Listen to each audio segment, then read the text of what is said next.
Hi everyone, I got some exciting news. I started writing Surf King children books. If you got little ones who love the ocean, adventure and the thrill of the waves, these stories are perfect for them.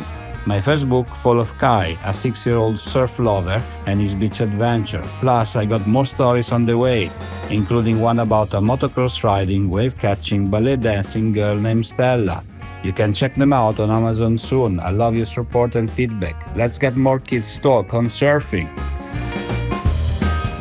Hello everyone and welcome back to a very special episode of the Temple of Surf, the podcast. Today we're honored to have not one but two iconic guests joining us. Richard Yelland, acclaimed filmmaker and storyteller, and Dick Metz, living legend of surf history and a true pioneer of the lifestyle we all love. Together, they brought to life one of the most powerful stories in surf cinema with their award-winning film, The Birth of Endless Summer. This is more than just a documentary, it's a journey back to the roots of modern surf culture through the eyes of Dick Metz, who circled in the globe in the 1950s and unknowingly laid the groundwork for one of the most legendary surf films ever made, The Endless Summer by Bruce Brown. In our conversation today, we dive deep in that history, how Dick's adventure inspired Bruce, how the dream of chasing summer around the world was born, and how Richard Yelland masterfully captured this untold chapter of surfing golden era. We will talk about storytelling, wanderlust, the true spirit of aloha, and what it means to preserve the cultural soul of surfing for future generations. So sit back, wax your board mentally or literally, and get ready for an unforgettable ride through time with two men who have shaped the way we see surf world today. This is the Temple of Surf, the podcast. Mahalo.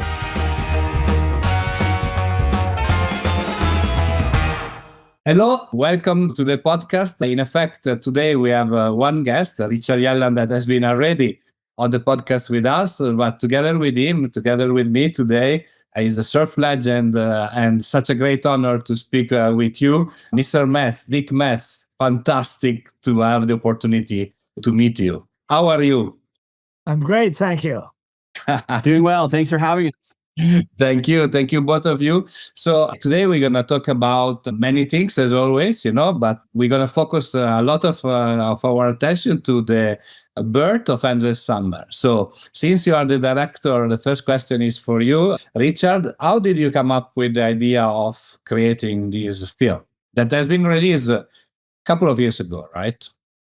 Yes, well, it actually was late 2017, and sadly, Bruce Brown passed away, the filmmaker behind the iconic The Endless Summer movie. And it was really a big moment for surfing because what we saw is so many people writing in tributes, and whether it's young people or legendary people like the man here, like everyone was touched by Bruce Brown and his work. And what was really cool to see was that was one thing in surfing that everyone could agree on, and that was the endless summer. It was there's something in the heart of that story, in that movie, in Bruce Brown's work that connects all of us. And so I thought, you know what, that is something worth exploring. And I also had a notion that this gentleman here, again, Dick Metz, was someone who had a big hand in those events around the end of summer, what happened in surfing history and surf culture. And I even had an inkling too that he might have been at Cape St. Francis before Bruce Brown. So I thought, wouldn't that be a cool way to honor Bruce Brown, the end of summer, to surfing, the connection we all have as surfers, than to dig up the original story behind the endless summer. Fortunately, when I met with Dick, and we sat at the Harbor House Cafe and we talked about his story, I said, oh, that's it. We have to do it. And it wasn't just the story behind the end of the summer. Dick had an amazing travel story. He had been traveling around the world from 1958 to 1961. Not only had he stopped in Cape St. Francis, where ultimately this iconic scene, probably the most famous scene in surf history, where they found the quote unquote perfect wave, happened at Cape St. Francis. But Dick's story alone and his travel adventures are the stuff of legends and, kind of up there with the great travel stories of all time. So we jumped off. Fortunately, Dick was interested in participating as well. I mean, when we decided we were going to tell this story, Dick had to jump in 110%. And that's sort of like, as you see, why he's done so many great things in his life and continues today. with moving that Surfing Heritage Foundation Culture Center down to Laguna Beach that he puts 110% in. So fortunately for us, Dick is here with us, and he's participating, even flew to South Africa to retrace his steps, that original journey. So. Oh, wow. Fantastic. So, well, Mr. Metz, I have a lot of questions for you, but since we're talking about South Africa, have you found South Africa different from the time you initially visited a long time ago? Well, I was very impressed with South Africa the first time I was there in 1958. It's on the same parallel. I was born and raised in Laguna Beach, and Cape Town is basically the same parallel in the southern hemisphere as Laguna. So the weather's the same. The attitude seems to be similar. Young girls, bikinis, drinking wine on the beach, surfing, having a good time. And before that, I had been hitchhiking through the darkest part of equatorial Africa for a year and a half, and all of a sudden I ended up in Cape Town, and it seemed like I was reborn in Laguna. There was young girls there, and we were having fun, and I got invited into the group, and I just felt totally at home in South Africa, in the Cape Town area. So it was wonderful. I had a question too, because I think you mentioned 17 days in that old Volvo wagon hitchhiking across Africa. Tell me how many days you're in that, because where did you pick up that ride that took you to Cape Town? Well, in Arusha, Africa first is 4 times bigger than the United States. So you have to put it in perspective. I'd hitchhiked and worked for safari companies in Kenya and the Serengeti Plains, all through the central part of Africa. And I decided I wanted to see Victoria Falls. I wanted to see historic and cultural geographical places of interest. So in the town of Arusha, which is in Tanganyika, which is now called Tanzania, is where I hitchhiked down there, got a job tending bar. I was a bartender in Laguna, a good part of my life. And so they gave me free meals and a hotel room for tending bar one night. So I thought, well, I'll just start right in front of the hotel hitchhiking. Excuse me. So I did that, and a Danish guy came by. Now, these are dirt roads. I mean, they're not 101. They're not paved. There's no signs where anybody's going, just a dirt road. And I was standing out the end of the edge of town, and a guy came by in a kind of a covered pickup truck, because in that part of Africa, there's no gas station. There's no places to get food. There's no anything. We go hundreds of miles. So he picked me up and said, "Where do you want to go?" And I said, "Well, I want to go to Victoria Falls," which is about 1,000 miles away. And he said, "Great, I'm going right through there. Jump in." So he said, "You can help me drive, because I'm trying to get to my mom was in a hospital in Cape Town, and he was going all the way to Cape Town." So we would trade off every 2 hours, driving 24 hours a day. And it's a dirt single track road. We had a 55-gallon oil drum of gasoline in the back of the truck that we would siphon into the tank, because there's no gas station. And we had our own food and water. There's no places to stop. There's no towns. There's no villages. It's just plains and animals and wild tribes as far as you can see, as far as you can drive. So we're doing this off and on for 17 days, and we get to Victoria Falls in the middle of the night, and he happens to be driving. It was his 2 hours shift, and I was asleep in the passenger side. And about 1 or 2 in the morning, he gives me an elbow and pokes me and says, "Well, we're at Victoria Falls. This is where you want to get out." Well, it's the middle of the night. I'd been hitchhiking, which was no problem, and sleeping outside. But I thought there would be a little town in where Victoria Falls. There was no town, no gas station, no anything.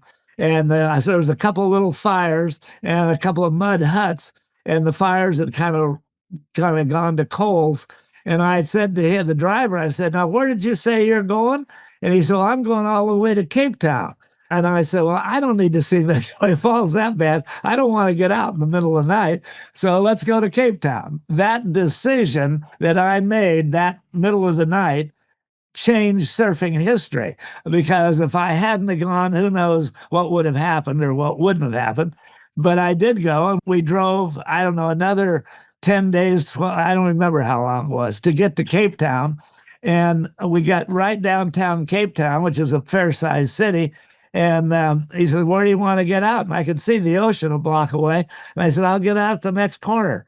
And he turned to go to Groot Shear Hospital in Cape Town, where his mom was. And I turned right, walked down 2 blocks or so to the beach. Is that Camps Bay? And that was right where we went. I know. What's it That called? beach. Glens. Yeah. Glens Beach. Glens Beach. So there's these amazing little beaches, Rocky Cove beaches right in there, right in Cape Town where it meets the water there. And it is true. I mean, we're in Laguna Beach right now. This is where Dick grew up, where I grew up. And we do have a fair amount of South Africans that live here because it's like the same place, just on the whole other side of the world in a way, right? Yeah, but they moved here because it's so similar. Rocky Coves, White Sandy Beach, they feel at home. And I certainly felt at home in Cape Town.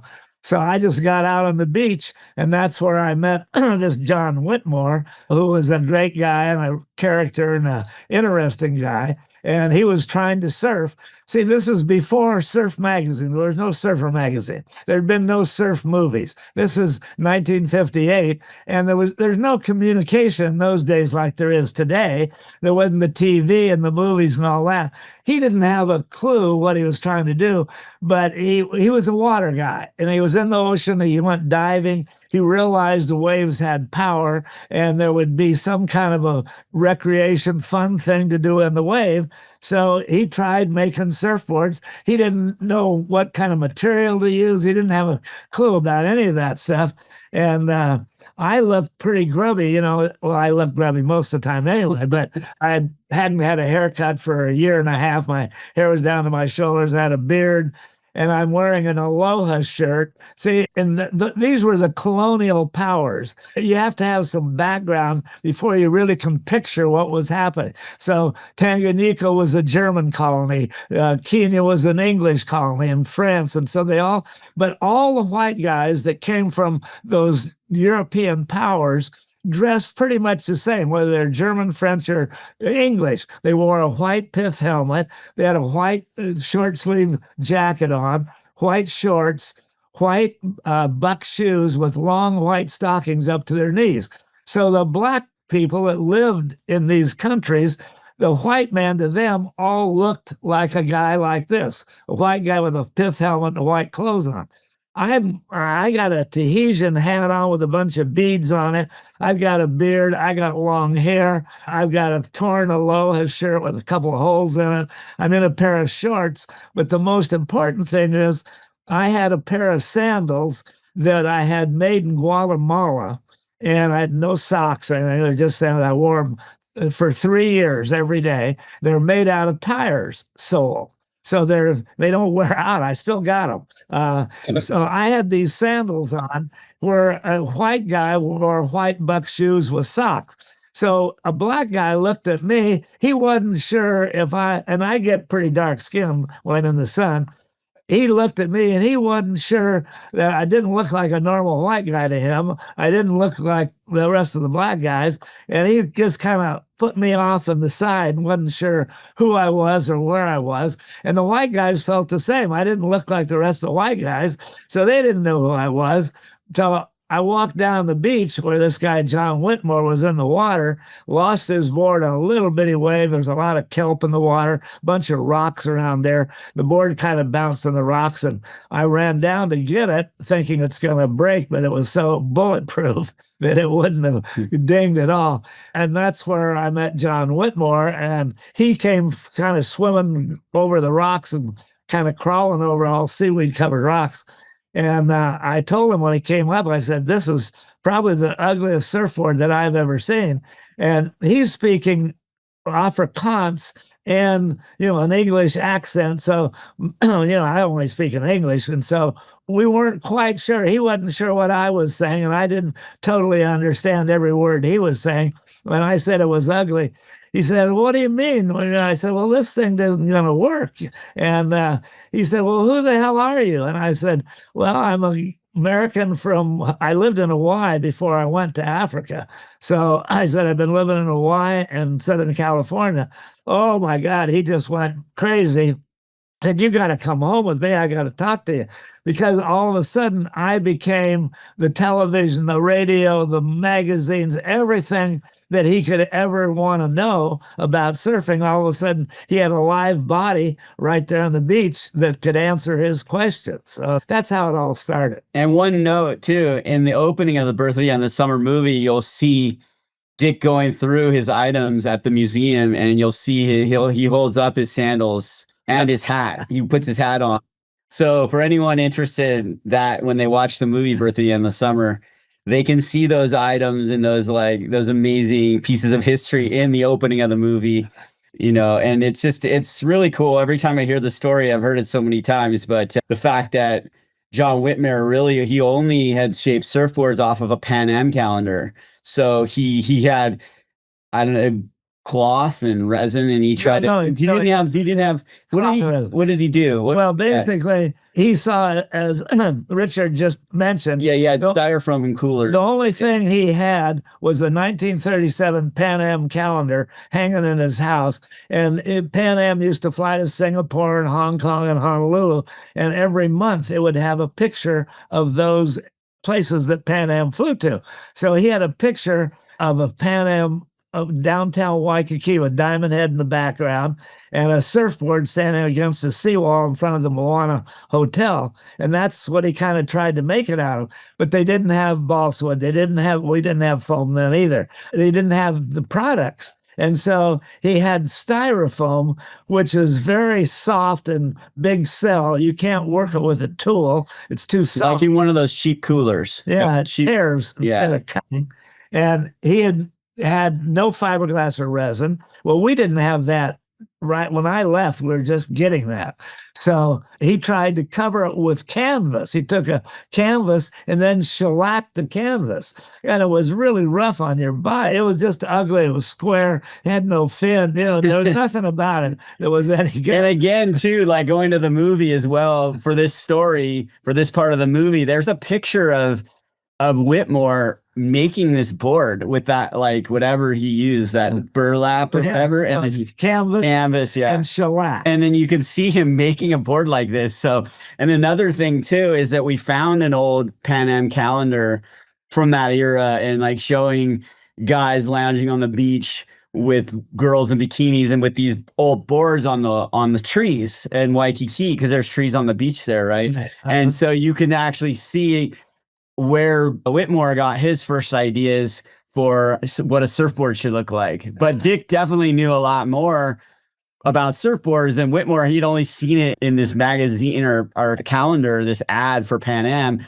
And, at home, he was working with Hobie Alter, who was the person taking us from balsa wood. Hobie was a great balsa wood shaper, right? But he took us to foam. Yeah, foam. Dick was part of Hobie experimenting with foam and resin. So you want to talk about that? Sure. Well, before I left, in the 50s, boards were all made out of balsa wood, and we got fiberglass. See, fiberglass was invented in the Second World War by England, who built a bomber called the Mosquito Bomber. They wanted to make it lighter for a bigger bomb load, and they made it partially out of balsa wood, but they soon discovered that balsa wood has no integrity. It's not strong enough. So in order to give balsa wood the strength it needed, they invented fiberglass and resin, wrapped the struts of balsa wood with that.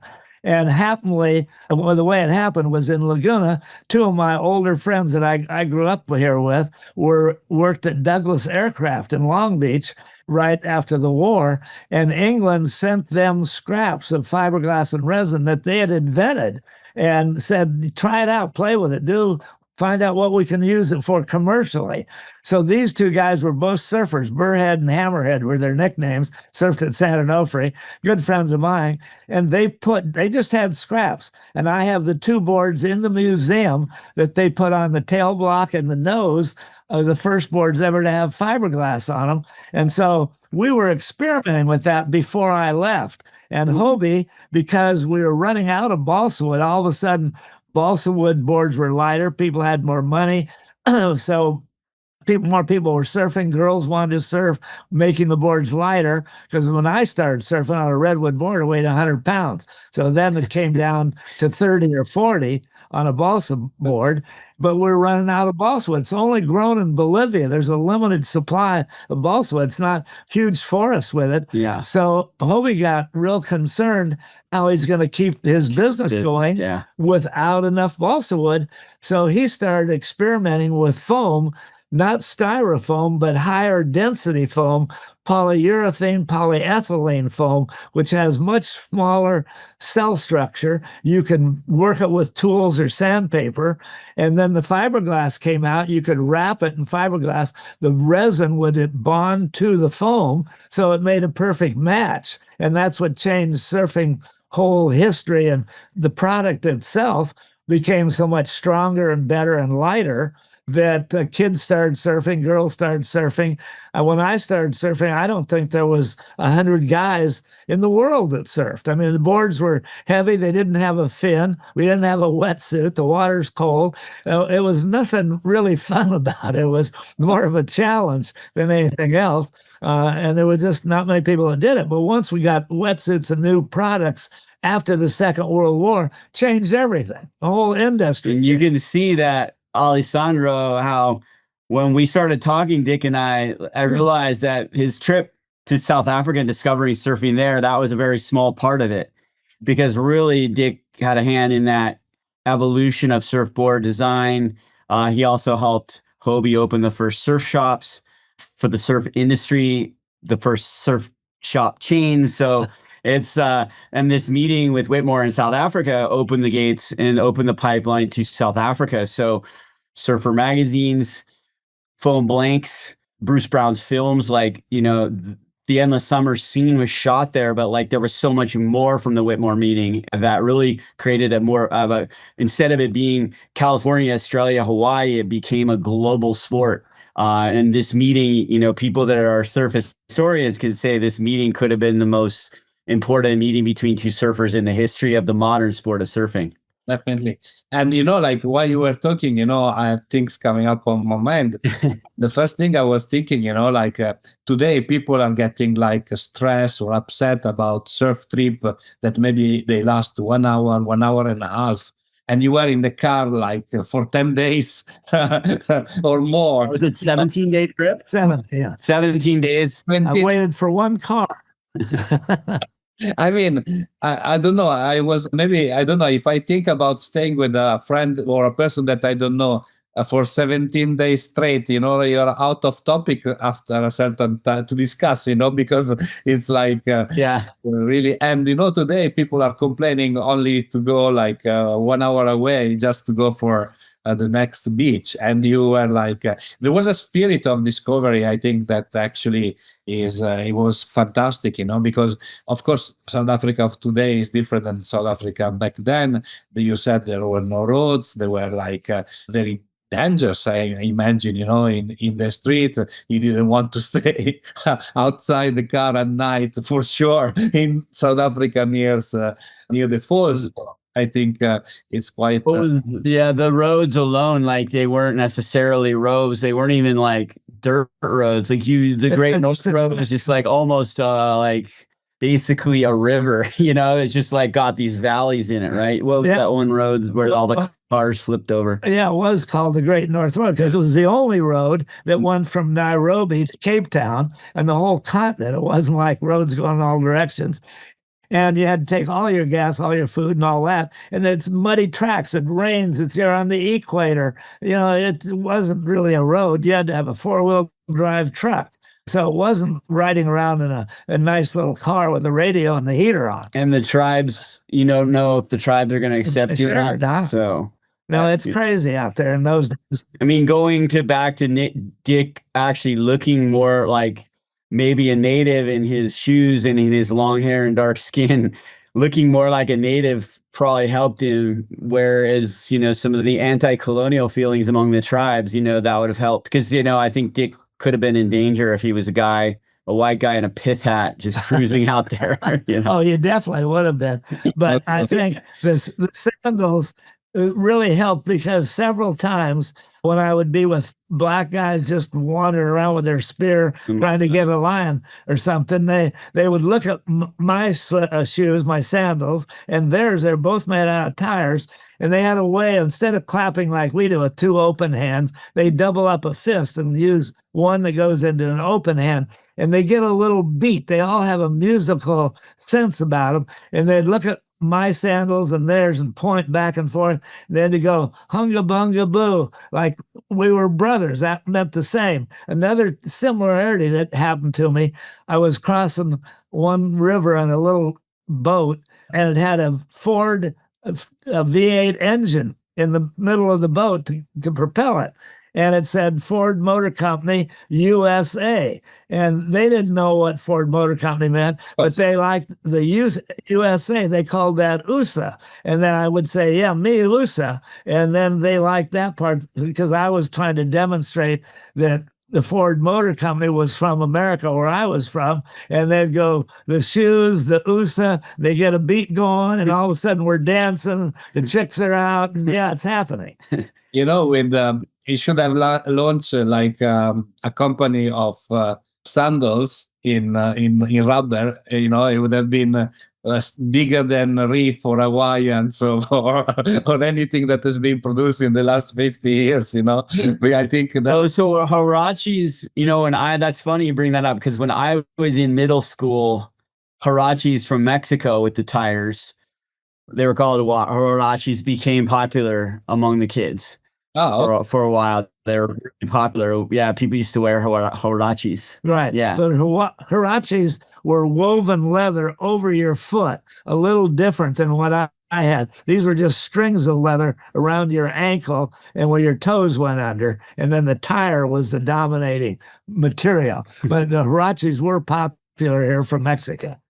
Well, and the other thing I was thinking, it was like how the imagination of us human being, like a person sees like a calendar, a picture of a Panama advertising of some lady or whoever with the board, and decides to replicate that boards, not having an idea of that he needed a film, not having idea about the material, not having idea about length, and just out of like a painting, we go back in the Middle Age, and finally I can perceive the stock that this person Whitmore had when he met you, and you were like surfer, and it was like, okay, that's like that's the biggest gift that I can receive in my life. Now you have to explain. Yeah, he was like, I know, it's so funny. It's like, Dick was the second coming, I guess, for lack of a better word, but like, the holy grail for someone who's seeking to be a surfer without any kind of context or any kind of handbook.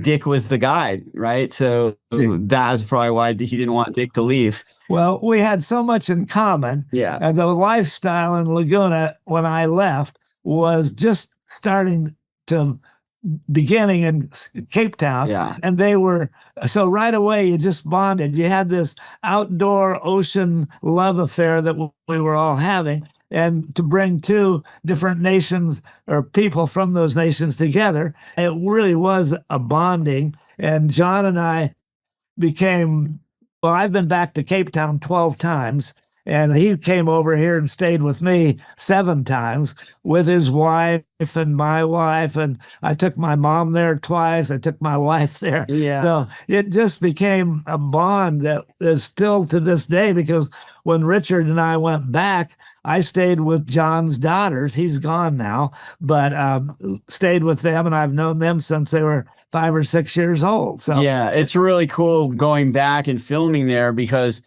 this tradition that he started is still there. Like this idea that we are this family of surfers, like it was this relationship that he formed, and his daughters were saying, well, my dad, like he would want Dick to be staying in our house. So like Dick's going to stay in their house when he goes there.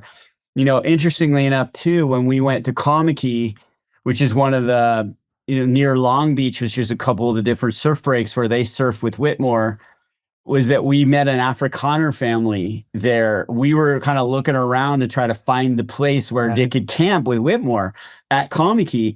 And this family came out and they started cutting lime for gin and tonic for us. And we started talking to them because they were like, why are you here? And we told them the whole story and they couldn't believe it. And they really, again, that feeling of like, because of that connection to the past, because these people, we found out, they told us their names and we noticed that the name on the street that we drove in on was their name. So they had been there, for 100 plus years as a pioneering family there. So this is like, it's so rich, these stories. And it's a beautiful feeling to go back. And when I interviewed Mikey February to get his thoughts on this story as someone who's, a very modern Cape Town surfer and someone, one of the first Black South Africans on tour, if not the first, it's just interesting to get his perspective because back then there was apartheid where it was the rule of law that Black people and white people were separated. They couldn't live in the same spots, et cetera. His point of view was really, I grew up here in Kamaki. And this is so cool that the history happened that we're talking about right here. And that the Endless Summer, the movie that followed Dick, because Dick told Bruce Brown about South Africa and different places you could surf that became so famous in the Endless Summer, that Mikey February, that was the first time he had seen South Africa in a movie. And it happened to be because, and that he felt more welcome in the surf community, that he felt like I felt a little more part of the surf community because when I watched The Endless Summer, it had South Africa as part of it. But he was really super stoked to learn that this whole history started in Kamaki, right? And that's where it really did belong. And we even tried to recapture a picture that I'd taken in 1958. And Richard wanted to reproduce that picture with different bodies, but the same place and the same tree that John and I camped under and had surfboards in. We found the tree and took a picture right there. It's pretty amazing. Yeah, so we got relatives of Whitmore and we got some of the original people who were in the original photograph and we assembled them in front of this spot. And this is how we met those people because we were scouting for this spot. And it's just beautiful. In the movie, you're going to see a scene where we create the photo and it's really cinematic and beautiful that we were able to put it together. And, we had different people involved. And the guy from the corner surf shop in Cape Town assembled all these vintage boards for us to bring to the beach. And we had John Whitmore's daughter, Peta, and her husband. And we had Derek Jardine, who's very much a legend alongside Whitmore as an early surf pioneer. And so we assembled a really great crew of people. So when you watch The Birth of the Endless Summer, you'll be able to experience that moment again. Talking about vintage surfboards, of course, the shop has a fantastic collection. But Mr. Metz, do you have like one surfboard that is very dear to you among all the one that you have in the collection over there? Well, certainly there's a lot of great ones. I have my original board that was made by another well-known surfer in Laguna Beach, Peanuts Larson, made it in the 30s. And he taught me how to surf on it. And I ended up still having it in the museum. That's one of my favorites. But you have to redwood. Yeah, solid redwood, weighs 109 pounds, no fin. They used to take me surfing on it down San Onofre. And when they passed away, they gave it to me long before that. And I've had it in the museum ever since. So that was your first board in the collection? Well, yeah, I guess it was. I never thought of it in that regard, but I've had it a long time. But I lived in Hawaii for 30 years and was a good friend of Duke Hanamoko's, surfed with him, hang out on the beach with him. And we have 4 of his boards in the museum.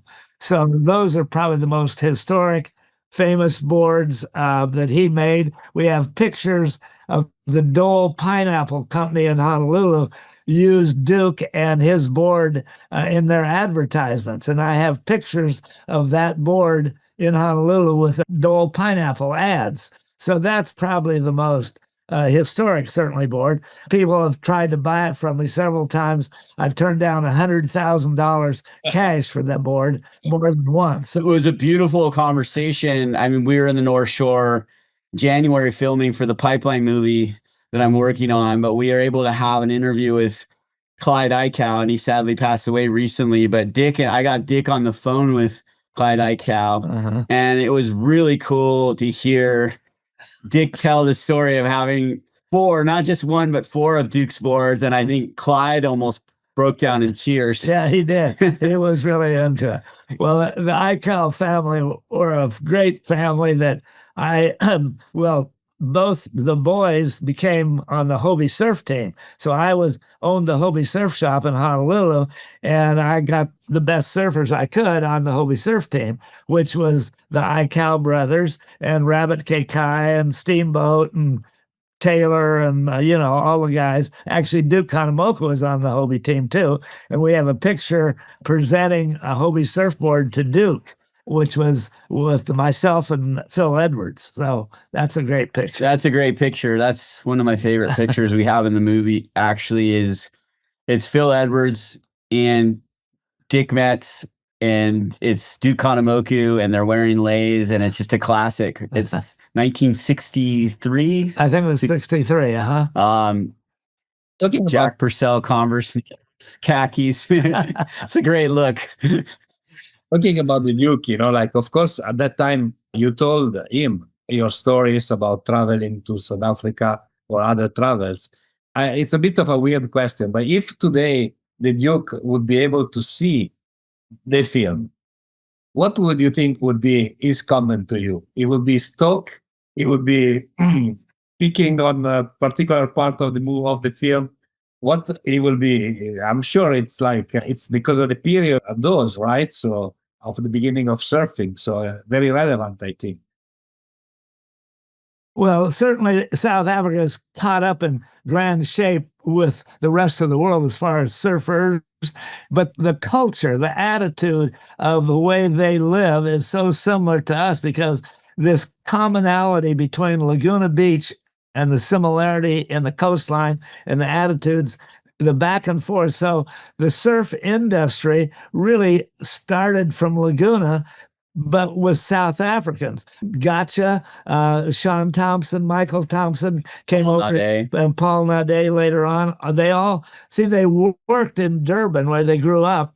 And one of the fathers had a small clothing company. So they worked in that in Durban, and they all wanted to come to America. And because I had been there so many times, if I hadn't met them individually, they knew who I was. And because of the Hobie surf shops, when they came, I had 22 surf stores up and down the California coast and certainly in all the islands in Hawaii. So when they came to America, they knew how to build trunks, but they'd come right to me because I had a liking for all these guys and wanted to help them. So we at Hobie's were the first ones to ever carry these different brands, which became national brands. Instinct. Is it Instinct? Gotcha, Quicksilver. I mean, all that stuff started, Quicksilver started in Australia, but because the Hobie surf team guys were in Australia, I got all those first. So it was just the culture, the attitudes. It's like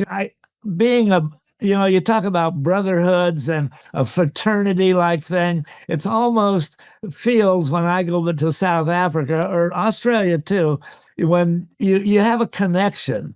And it's like you have a secret handshake. There's just something about when you meet, not every surfer, but the guys that are really into it, there's just, you're together. You're one and the same. You think the same. Your priorities, your values are similar. Your fun and attitude and surfing and and again, it goes back to that first meeting, because I felt the warmth and the joy of being there with Whitmore's family. And you realize that every time Dick met someone from South Africa in the industry, whether it's Paul Nade or Sean Thompson, that he's going to be like, oh, a little piece of me and my family in South Africa, I'm going to take care of, and I'm going to make them feel like family here. So when Whitmore came, they provided the same hospitality when Whitmore came here. And I know Joyce Hoffman, you'll hear in the movie, was really touched by John Whitmore and all the energy he put into bringing a South African surf team here for the World Championships in Huntington. And how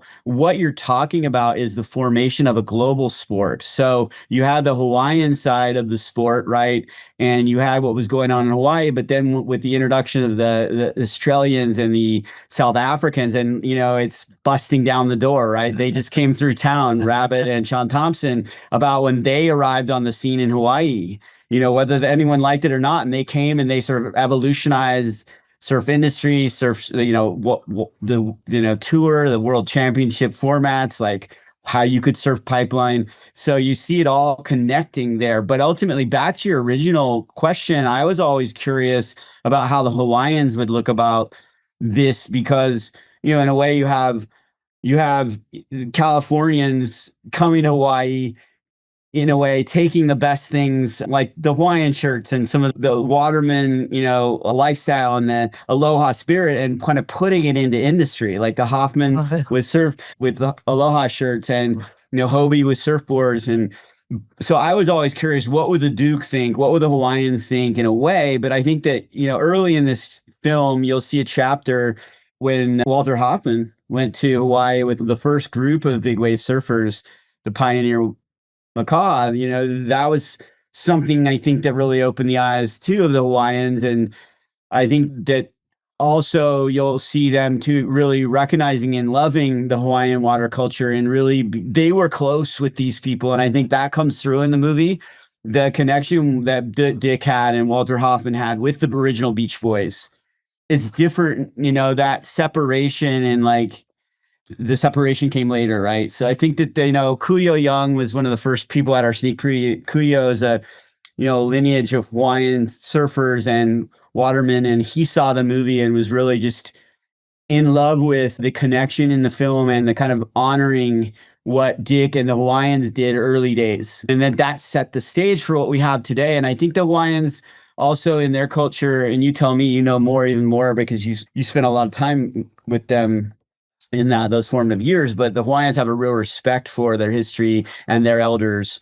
And so I think that's also ingrained in the film as well. So did you have anything? Well, I think in the early years, I went to Hawaii in 1951. Walter Hoffman, Buzzy Trent. We lived in a Quonset hut at Makaha, and Buffalo and Rabbit and all the rest of it. So there were so few Howleys, or white guys from California, that went to Hawaii, and we adopted their way of life, the food, the culture, the lifestyle, and they appreciated that because we accepted them totally the way they lived, and we liked that way. And so we bonded early on, and because there was not an overpowering number of white guys coming at that time, we became brothers. So just as an example, my first trip over there, airplanes couldn't fly to Hawaii, normal airplanes. You had to go I went on the Lurleen, the first trip, and I had a Lurleen ship, Matson Line. Yeah, Matson Steamship Company. And it was $144 round trip on the Lurleen to Hawaii and back. So I took my new board, Matt Kivlin, Malibu fame and good shaper, made it in the backyard of a Sip and Surf bar. They didn't have shops. They didn't have a workshop. They had nothing. Did it on sawhorses. Oh, the Sip and Surf is back now. Oh, is it? Yeah. Well, David Olin opened Sip and Surf. Oh, good. Well, that's good to know. But I took this board, this balsa board with a fin on it, fiberglass, to Hawaii. And when I left on the Lurleen, I gave it to the Beach Boys. They're very giving with their things.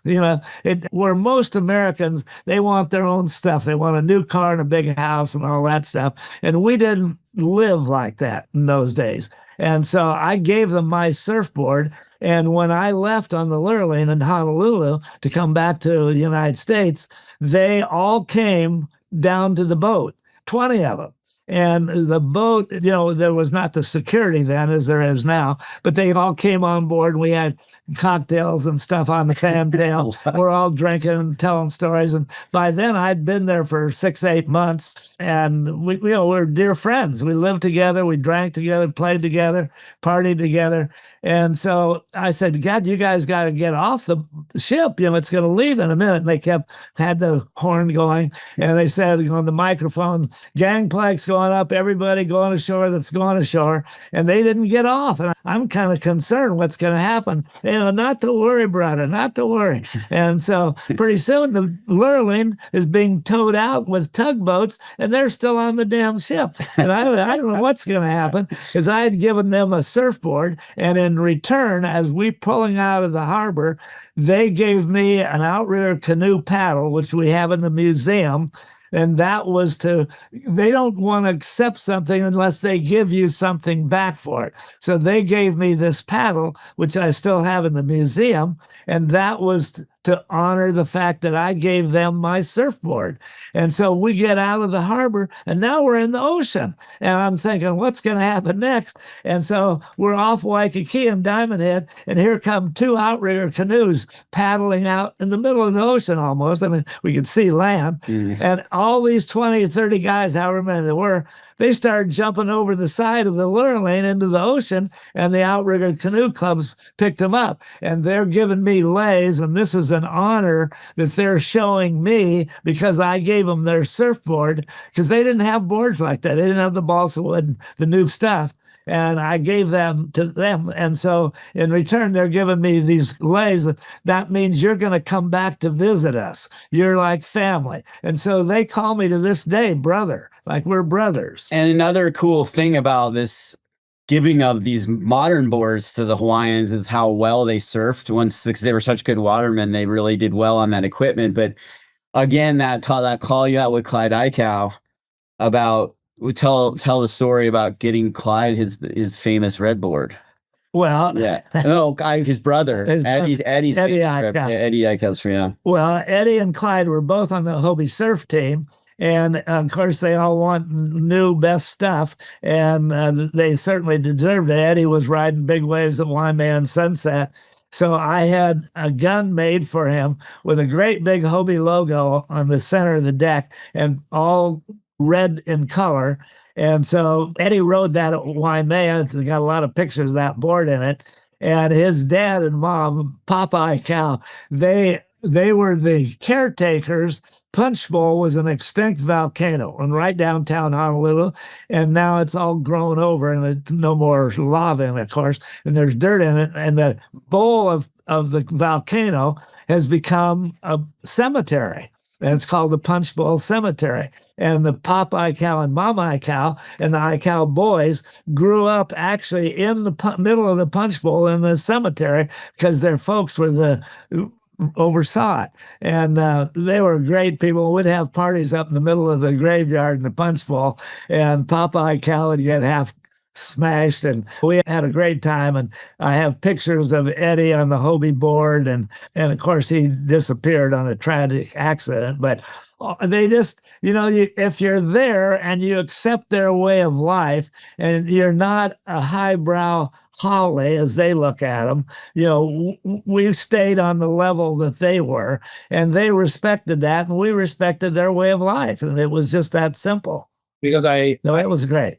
I saw the documentary recently of Eddie Eichow, and first of all, there was all the story about who was not integrating in the Hawaiian culture. Maybe the Australian, they were referring to the Australian ones, that were not able to integrate, and so there were maybe fight coming. And what I learned from the documentary, Eddie was trying to mediate, between the party. And the other thing about the surfboards, of course, there is the legendary surfboards of the white surfboard that he was connected to his unfortunate passing, that has never been found, and I don't know if it was a hobby, but definitely is part of a figure like the Eddie Eichow figure that is legendary and is very meaningful, beyond meaningful for all the surf culture in general. So it's the stories that you're telling me, I'm like, I don't know, I have I'm stuck beyond limits today. So anyway, it's like, this is great. I'm trying, but yeah, no, this is good. I mean, ultimately, I think that there's a lot, right? There's a lot in Birth of the End of the Summer. We have a lot of territory to cover, right? So you can get sidetracked. Yeah. In terms of that chapter on Hawaiians, we would have liked to have gone more in depth on the Hawaiians, but I think the ultimate thing was that Dick says, there's a line from him where they really respected their water skills, their paddling, their body surfing, all the things that they did. And that was like an eye-opening thing. And I think there's a lot of shared respect. It's about respect and mutual respect. And I think that's sort of where, that's the crux of the story. And I think that's what we try to put through in telling of the story as well. And Well, Richard, you did a good job of that. It really came out in the movie. Yeah, good. And I think it's important that there was in those early days. But then what happened later There on? was a mutual respect, right? Yeah, there was such a mutual respect. But later on, when there became so many tourists that they just kind of overpowered the attitude that the Hawaiians had toward the Howleys. And so when I go over there, it's like it always was. But, the rest of the tourists, they just kind of ignore them because they're just turning over so fast and so much. Just the pure numbers of them overpower the thing. But the Hawaiians still live their lifestyle, and we, the few surfers that go over there and stay and accept their ways, are still greeted fondly. Mr. Metz, do you think like at the early beginning, so we're talking about 50s and 60s, the surf culture, the values of the surf culture were super strong, like you show us yourself, like it was something action rather than words, you gave a surfboard, they came to the boat, they celebrate you and they spend time with you, they gifted you part of their culture. So fast forwarding to today, do you think that surf culture has lost something, or do you think it's still somehow present? Do you see any big variation, something that we lost along the way that we should be maybe more keen to preserve and to focus on? Well, it seems to me that the individual can still go to Hawaii and be one in Hawaii. It's your attitude. If you come over there for 3 weeks, fly over and you're living at Waikiki, you just never meet those guys. You got to earn it. And you earn it by surfing with them, and you're not dropping in on anybody, and you kind of gradually work your way in. But young guys today that are, whether they're good surfers or not, it comes down to the attitude and how they respect the Hawaiian way of life. And they aren't aggressive when they are on the beach or talking to the guys. Let them lead the conversation. You kind of work your way in, and you got to spend time with them. It doesn't happen in a couple of weeks or a couple of months. I mean, I lived in Hawaii for 30 years. So, it makes a big difference than when you go over for a summer or something. You just can't break into that. So it's still possible, and it happens all the time with guys. I went to the University of Hawaii to graduate school there. I didn't learn anything, but I did attend a little bit. But, it's how you handle yourself.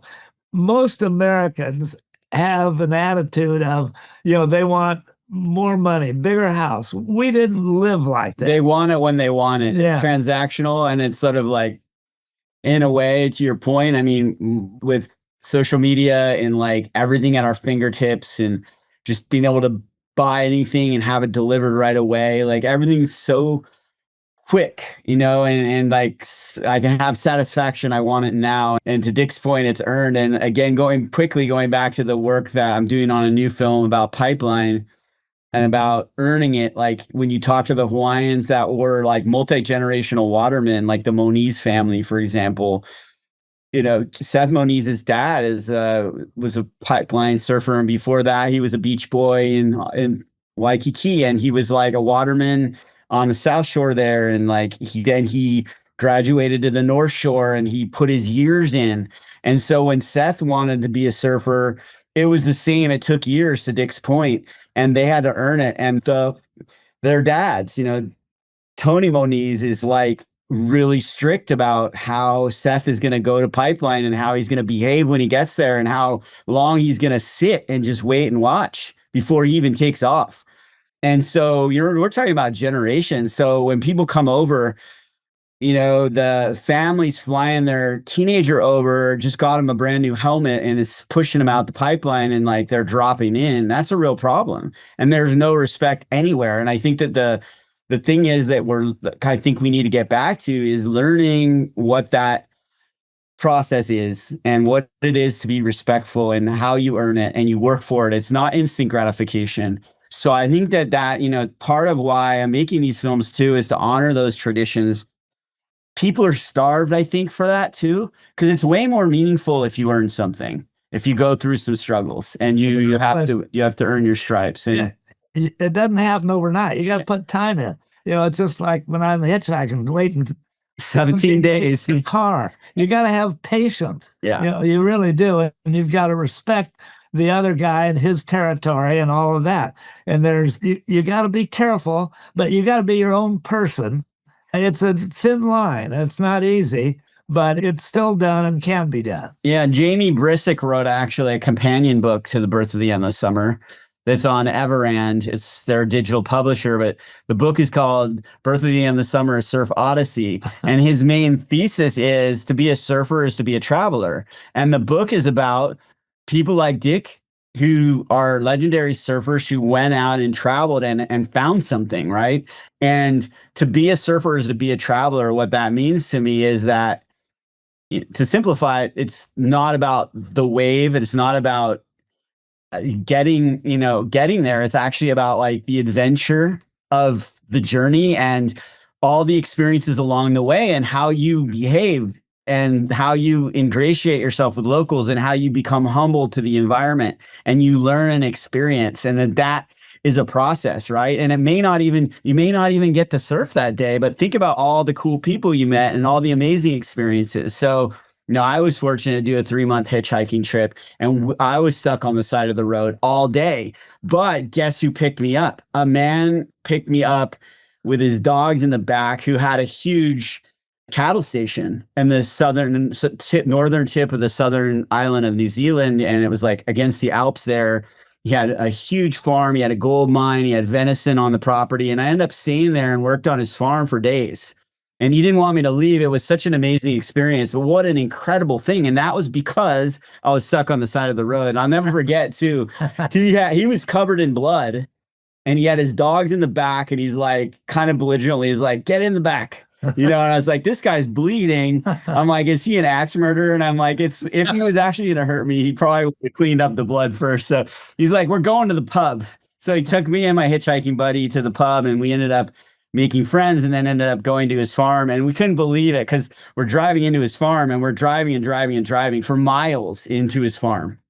And those are the magical things that happen when you submit yourself to the process. Well, especially when you're by yourself, that you get opportunities that you don't get in the crowd. And that's what happens to the wines. When 40 people come over in an airplane of 50, 100, whatever it is, and all of a sudden there's a big crowd there. But individually is what's important, how you do that one-on-one.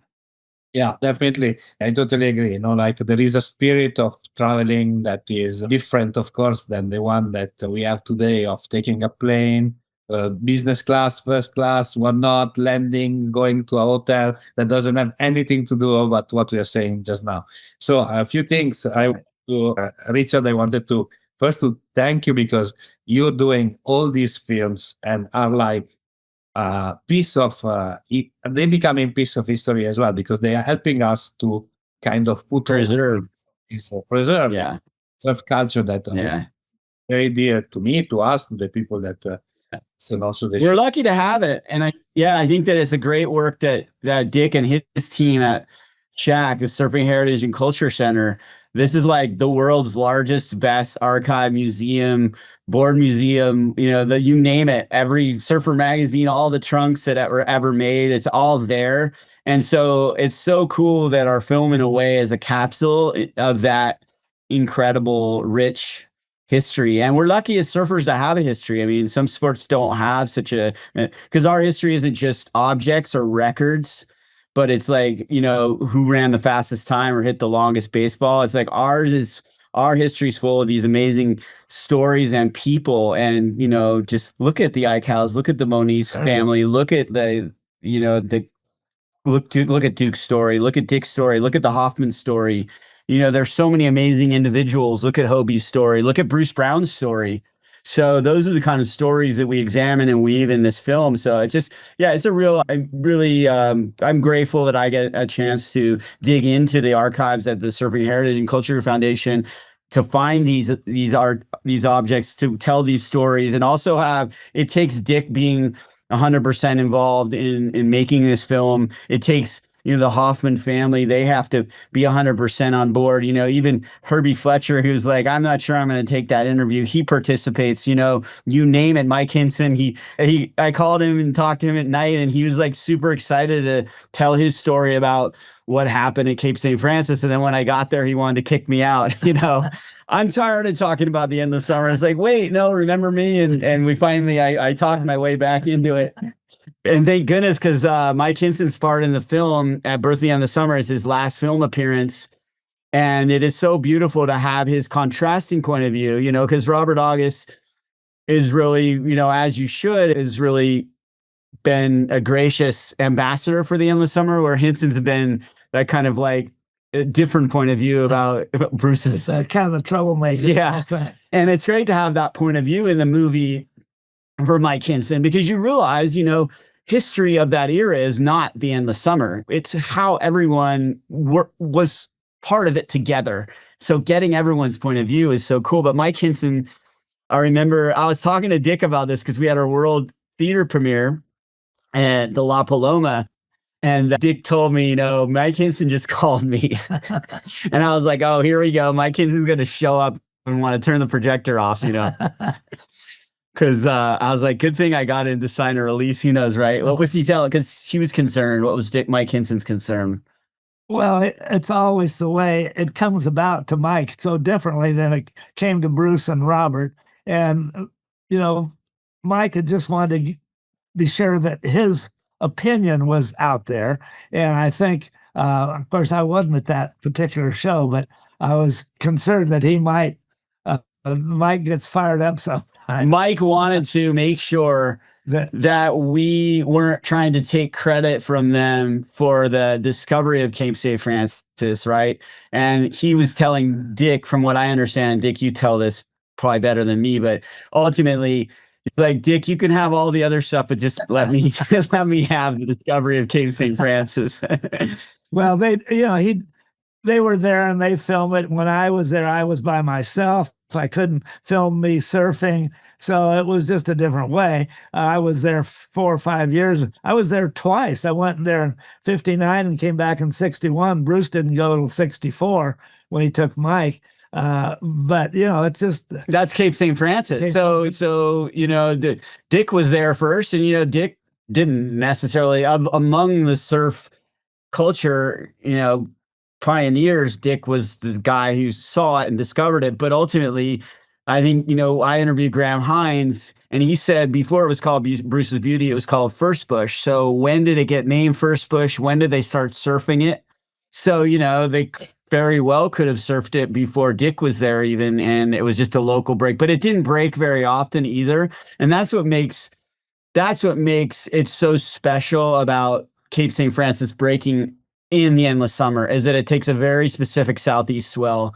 And the fact that it was perfection, it was the perfect size, it was the perfect swell for Cape St. Francis. The development hadn't happened yet either, so you had those pristine sand dunes.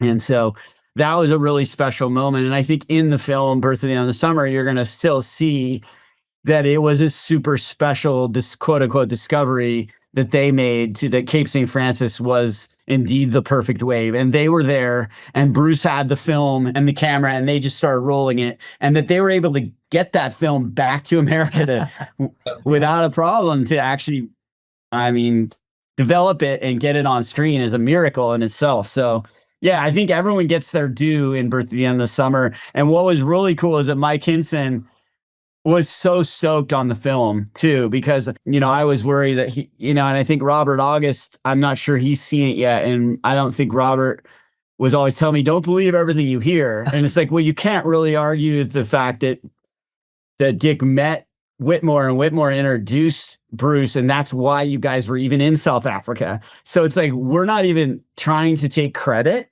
for who was there first. We're just telling the story of what happened, right? So I think when you watch the movie, it's very different than thinking like, oh, we're trying to give credit, because Dick never wanted credit, and like it was a joke between you and Bruce, right? Well, it was. We laughed about it all the time because I'd been there twice, surfed there before Bruce ever even, I couldn't get him motivated. I showed him, when you're by yourself, and which I was most of the time, I would set up the camera and maybe I'd be in a picture where I'd put the camera on a rock and I would be in it, but I couldn't take a picture of me surfing. And my trip wasn't specifically to discover something. I was hitchhiking around the world to see surf spots. I had 5 things that I wanted to do. When I left California, I wanted to go to Tahiti and see naked natives. And a lot of Tahitians were topless those days. So I enjoyed that part of it. I wanted to go to Australia because I knew there was surf there. And I assumed there was surf in Africa, but nobody had ever been there before, and at least had notarized it. And I wanted to go to Pamplona and run with the bulls. And I wanted to see Africa, wild game and wild natives and surf spots. But Bruce was focused on that. And at the time, Cape St. Francis was kind of in the middle. It would be like between LA and San Francisco, and nothing's in between. There was no towns close by. And so the guys in Durban, they had to drive there. And if they did, they might get a flat day, and they didn't mean anything. The guys from Cape Town would go up and it would be flat. Yeah, there's no surf line. So and we were there for a week and it didn't break. There was talk that it might come up. We saw a little whitewash on the reef and we could see, oh, there's where it breaks. But when it's not breaking, it's not an obvious point like you would expect. Like when you go to trestles, even when it's flat, you can tell it's a really good point break. But when you're in that stretch, and it's a huge stretch from the lighthouse, even down, it's a few miles to the Cape St. Francis lighthouse, to the bay, and it's in the bay. So there's a Hewlett's Reef in the bay. And what was the way Mike Hinson told it, his version of the story, which we don't get into the details, we didn't have time in the film, but they were surfing down the beach, and the waves I believe that he was talking about was they were probably surfing Hewlett's or the beach break even further down. And that Mike saw that, as I said, that reef breaking up the point. And he said he was the first to go up there. And so that is what I believe is the way I can now, having been there, is the way I'm visualizing it. Because really the obvious place when you're a surfer looking over that bluff, the obvious break, you can see where the lines are hitting different spots and where the waves are breaking, but it's not obvious at Cape St. Francis. So that morning they were surfing somewhere else. Mike said he saw it breaking up there, went up there, and then that's how, because they didn't come over the dunes. Right. That was all fabricated. And that's what's really funny too, is that was all just, poetic license. And Mike Hinson just destroys Bruce in Birth the End of Summer, just saying it, calling it all sorts of words about it. But what was beautiful is that, that was part of his storytelling vision, his filmmaking vision, and that's documentary license, because they still call it a documentary because they filmed and shot that day. But Bruce fabricated the fact that they came over the bluff and discovered it. Another reason why they would have credited Bruce with finding it and calling the wave Bruce's Beauty. Sure. No, and that's what we kidded about all the time, because I used to say, Bruce, I was there 5 years before you ever even thought about it. And I've been there twice. So we were good friends. And I was just anxious for Bruce. At that time, the first movies were made by Bud Brown, not related to Bruce. When I was in Hawaii, they took pictures of me and a few guys, Walter, that were surfing then. But the movie industry was just starting, and Bruce at that time had only filmed in Hawaii and California, maybe a little bit in Mexico. And I said, God, Bruce, I came back and we had a party. You wanted to get him down there. Yeah. You want to stoke your friends out. Like, there's this guy, Whitmore. He's so cool. He's in South Africa. There's amazing waves, right? And show him the slideshow. So I showed him all my sides where I took pictures of waves, but I couldn't take a picture and be on it at the same time. So it was just, I kind of motivated them, and they saw pictures of Tahiti and Australia and all this stuff. And so finally Bruce decided, because usually they made a new movie every year. Mhm. So he skipped a year and made the Endless Summer became a 2-year project. Yeah, but it turned into a 4-year project. Kind of like this movie, because 2 years in, you're still screening film festivals, and then because we had the pandemic, so it slowed us down, and then Bruce he was traveling with the movie, right, to auditoriums. He would have done it here in Laguna Beach High School Auditorium, sure, Newport Harbor. He came to Hawaii, phoned me, I'm coming over. He'd send me a bunch of flyers. We'd put Randy Rarick posted the flyers for Hobie Surf Shop for the first screenings. Hawaii screening. Jerry Lopez did too. Jerry Lopez. I gave him a staple gun and put these flyers on a wooden telephone pole. Had them all over Honolulu. Because so Jerry Lopez. And they're hanging flyers for the first screening of the Endless Summer in Hawaii, and Dick's putting that on for the Hobie Shop. Well, see, I was older than they were, and Lopez and Randy Rarick were in the same class of Punahou, and after school they'd come down and hang out in the Hobie Shop. So they were 17 years old, and I was 35 or whatever I was. So we've known each other since we were kids. I understand that. That was part of the whole thing, was these auditorium screens, and Bruce would do the narration differently each time. He'd rewrite it for the local audience, but then they'd have a tape player, right, to play the music while he spoke on the microphone. But that went on for 2 years before in the distribution stories. And he put it on tape, so he did the voiceover on the tape. On the tape. Which came way later, because when Bruce and I would go with him, and he would get on the microphone and he'd tell one story one time, another story another time, and it would just, as he saw fit, tell little jokes. And if all the kids hated a certain math teacher, he would work that in. And all that stuff would be localized. So I think it was a smaller film too that he did at first, and then what 8mm or 16? Yeah, it wasn't. It was they didn't go to 35mm till later. So I don't know what the actual millimeters. If it was probably a 16mm, but that'd be something to look up. But it wasn't that Bolex. He had Bolex. It was originally shot on 16mm Bolex, but it didn't get blown up to 35mm till that original, Kips Bay theater release. It was the first big release of the film, and it was in a theater in New York City, Kips Bay, and it was sold out. It sold out for weeks, and more sellouts there than any movie in history at Kips Bay for the Endless Summer. But that was when they blew it up to 35mm. It was a huge, expensive process, and they had to really, I think Bruce had to take another mortgage out on his house because they didn't have a distributor to finance, believe it or not. And even after they had sold out in the snowstorm, and they still couldn't get a distributor. Well, the Hollywood guys said, well, nobody wants to see it, east of 101 in Southern California. Mm-hmm. And that's why they went to, I think it was Wichita, Kansas, yeah. And it was snowing and winter, and there was a line around the block to get in the movie theater. And that finally started to convince some people that there was really an interest. There's a market. Yeah, if there's people in the Midwest lining up in a snowstorm and selling the place out for days on end, then there's got to be an interest beyond the beach. But we're up against that with this movie too, Birth of the Endless Summer. Again, we've gotten the cold shoulder from some of these, typical Sony classics, right? Even the guys that have, been part of Dogtown, or, this movie has a real crossover, right, potential with those big distributors. But what's so cool is that we extended our theater screenings, and when we go to the right places, everyone shows up, and we have great screenings. And then we went to PBS, and they premiered it on PBS SoCal, and then it rolled out PBS nationally. So now we're in 20 plus states, and it's an audience of over 120 million watching it on PBS, which is really cool. Then they entered the film in the Emmy Awards, and we just received an Emmy nomination, which is really exciting. Yeah, unbelievable journey, right? Talk about the journey. And here we are 4 years later, right? Still doing it. And heading to the global release tomorrow, believe it or not, global worldwide release for the Birth of the Endless Summer, Apple, Amazon, you name it, it's all going to happen. So that's exciting.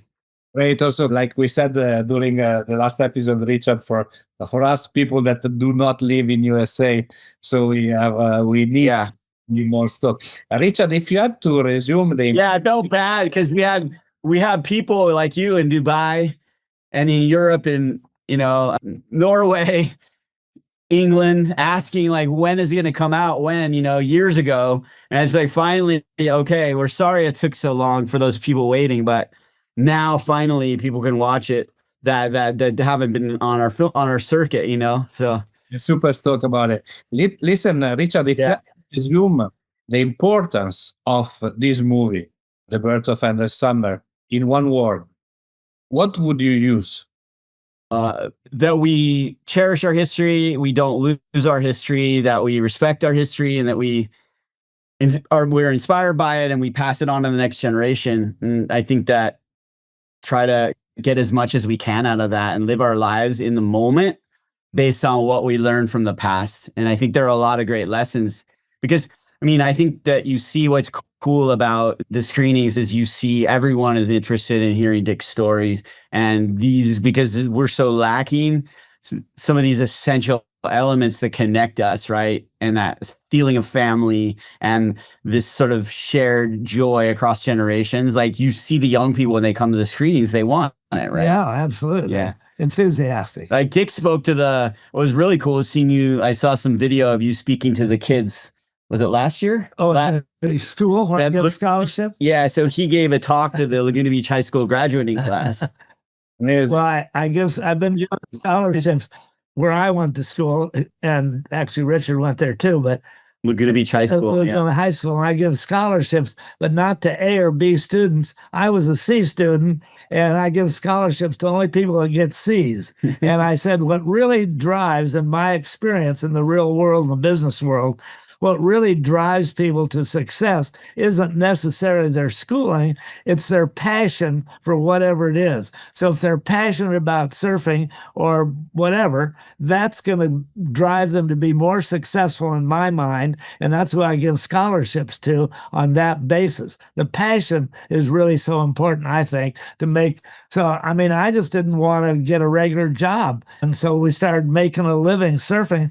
I'm building surfboards, selling a surfboard. I got $10 for selling a surfboard. And it wasn't about money. It was about the passion that you had. But that soon developed into other things. I started a clothing company, Jams, Surfline Hawaii. Business-wise, I had 22 stores. So all these things build and can be successful, but it was stimulated from the passion that I had. I went 6 years to college, but I was going there because that's where the girls were, and I could surf there. I went to Santa Barbara, surf Rincon every day. I didn't go there to learn anything, but the passion drives you. Yeah, and I think these guys like Hobie Alter, like Bruce Brown, like Dick Metz, like the Hoffmans, like there was no career path. So they were there, they were surfing, they had to be passionate about it, do it because it was so hard to do. It was hard to get your board across the sand. It was hard to be in that water and it's so cold, but like there was so much, there's so much cool stuff that they got to do because they had that attitude. And I think that's what we need to kind of relearn from them. So I know you asked me to answer that question with one word, and here we are. So I didn't. But not to lose it with not to lose it dashes in between. We don't want to lose this. Yeah, definitely not. So I have two more questions for Mr. Metz, and then of course I'm mindful of the time because I took over 1 hour and a half from you guys. But the first thing is a curiosity. So you said he wanted to go to Pamplona to the bull race. Did you go at the end? Or? Oh, absolutely. So before I went, and this was all part of the process, I read magazines. In those days, there was no Playboy or Esquire or that, but there was Argosy and True Magazine. They were kind of adventure magazines. And it showed in there how you could travel cheap, hitchhike, jump on trains. And so I read all this stuff. And my dad had me working in a liquor store in Huntington Beach that he had. And I'd been to college for 6 years. And he said, don't you think you should go really settle down? And as a result, I picked 5 things that I wanted to do. I wanted to go to Tahiti. See, there was no airplanes. You couldn't fly there. There was no ships that went to Tahiti. The only way you could get there was on a sailboat, and those didn't go very often. You get a ride, or you could do what I did. I hitchhiked to Mexico and Panama, down Central America, and I got on a French Army troop ship that was going to French Indochina. So it was just using your wits. And I was gone for 3 years, and I had $2,200 to last me for 3 years. And when I came home, I had bought a new Volkswagen in Germany for $800 and still came home with $150. So you can do these things if you are willing to sleep on the ground. I mean, I slept outside almost every night in the middle of Africa and India and all these places. And yeah, it's kind of dangerous, but you just got to keep your wits about you. So the 5 places I wanted to go were Tahiti and bare-breasted young girls. I wanted to go to Australia and see some surf. I wanted to go to Africa and look for surf, but also see wild animals and wild tribes. I wanted to go to the Olympic Games in Rome in 1960, and I wanted to run with the bulls in Pamplona, Spain. I did all those things, and that was the focus of the trip, those 5 things. I had no idea how I was going to get there to any of them. So what we have here, and this is like the first leg of the journey, is he mentioned that there's the Lurleen and the Matson lines. The Lurleen ship, this is an ad for the Lurleen ship, right? So, and it's talking about the route to Hawaii. So you go San Francisco to Hawaii, then down to Samoa and Fiji, and then down to New Zealand and Australia. With that, the Matson line was the way, and that's kind of the route he took through the South Pacific.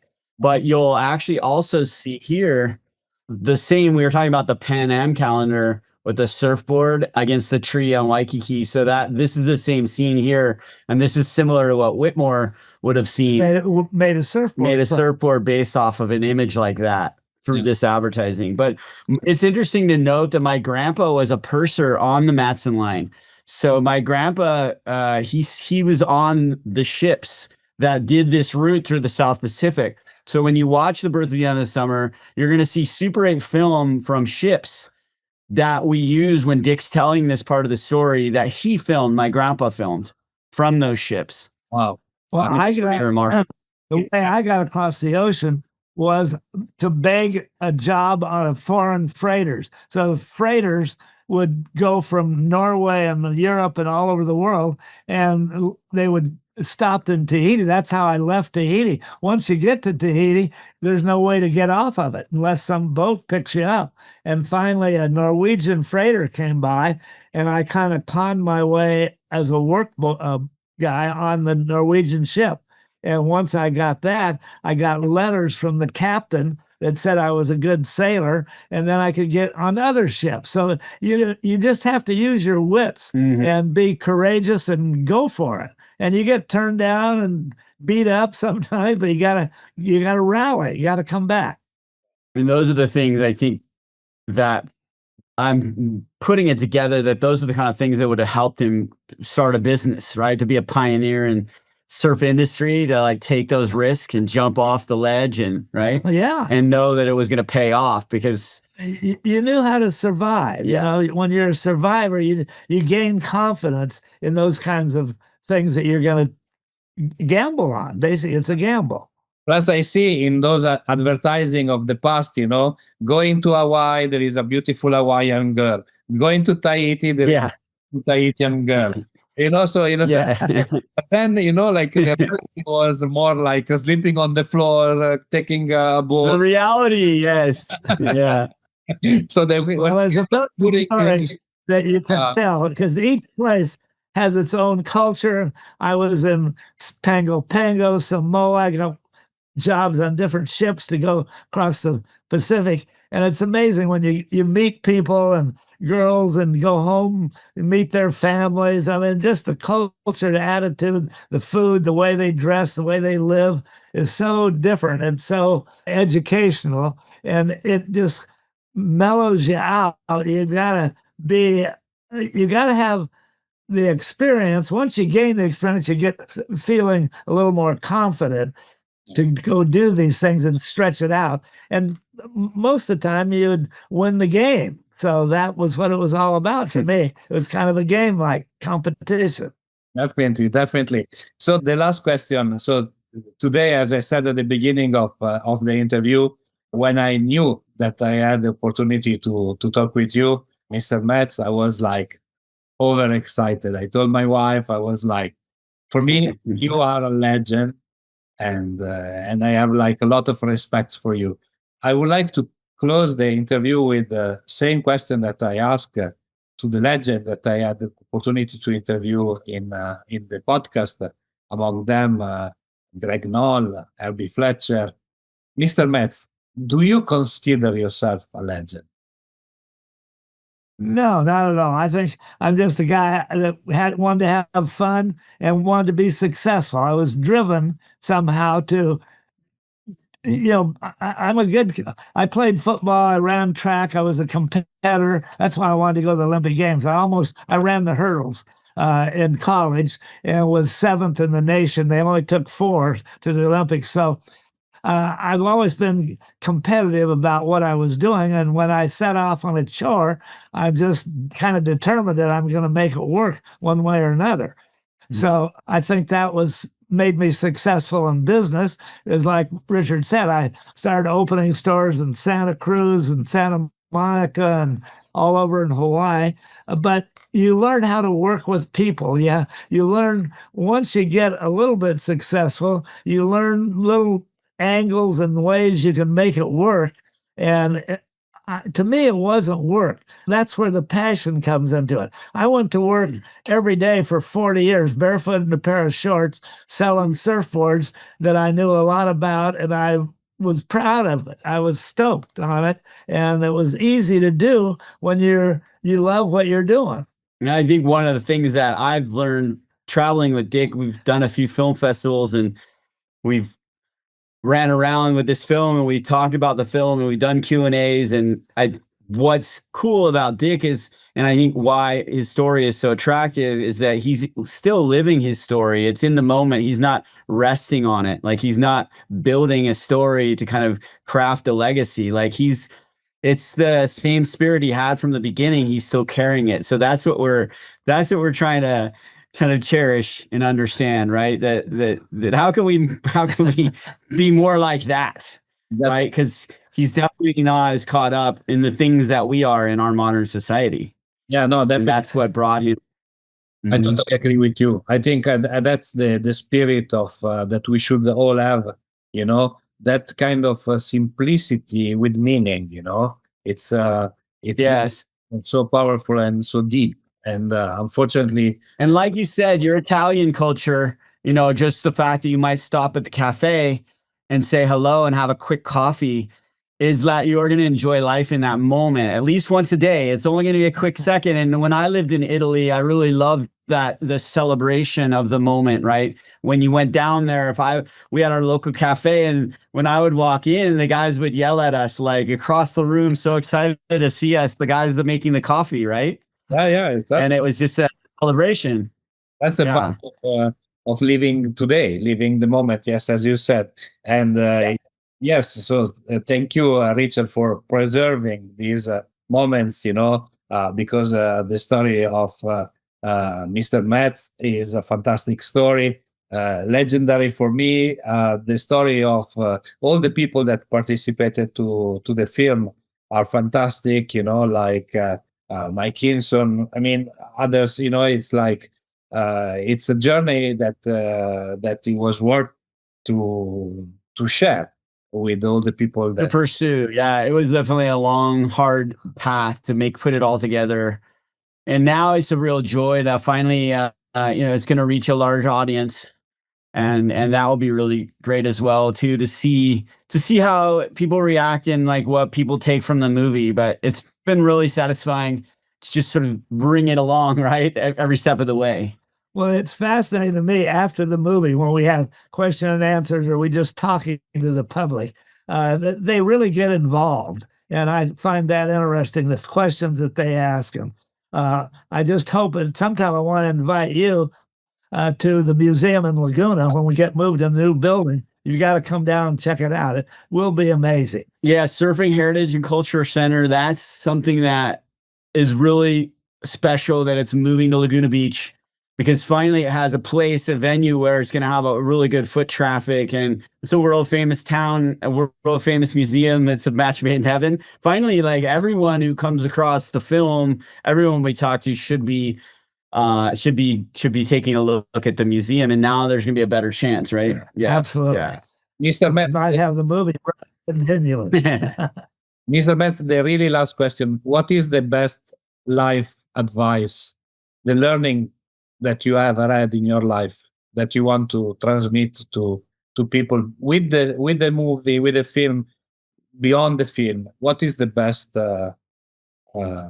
Yeah. Well, it's best for different people, I suppose, but for me, certainly, it's having the passion about something that you feel that you've accomplished. Certainly, opening and starting the museum to me is kind of the ultimate for me. I've been in the surf industry my entire life, and I think it's so interesting and so historic that the public needs to know more about it through the movie that Richard's done, and through your broadcasting, and through the museum itself. And we'll have events there.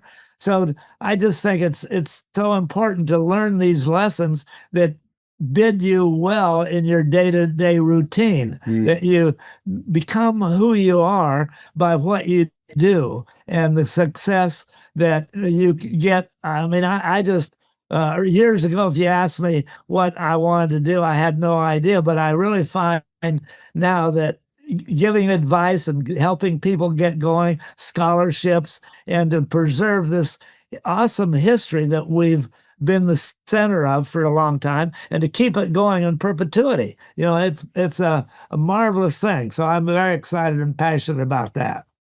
Fantastic. Thank you so much, Mr. Metz. Thank you, Richard, for being a guest on the show. I had yes, at Birth of the End of Summer on Instagram. Yeah, We're gonna do our pitch, because at Birth of the End of Summer is where you can find the link to the Apple and Amazon platforms where the film is available starting June 20th, and it's also on. This won't be when this will be broadcast in a week or two, or perhaps longer. So it will be out at that time. But at Birth of the End of Summer for all the updates. exactly. We will all do that. Of course, me, I'm already done because I get all the updates anyway. So thank you so much. Yeah, for sure. And All right, thank you. We enjoyed it. hopefully one day Thanks. I'll try to say hi and to see the museum. Thank you.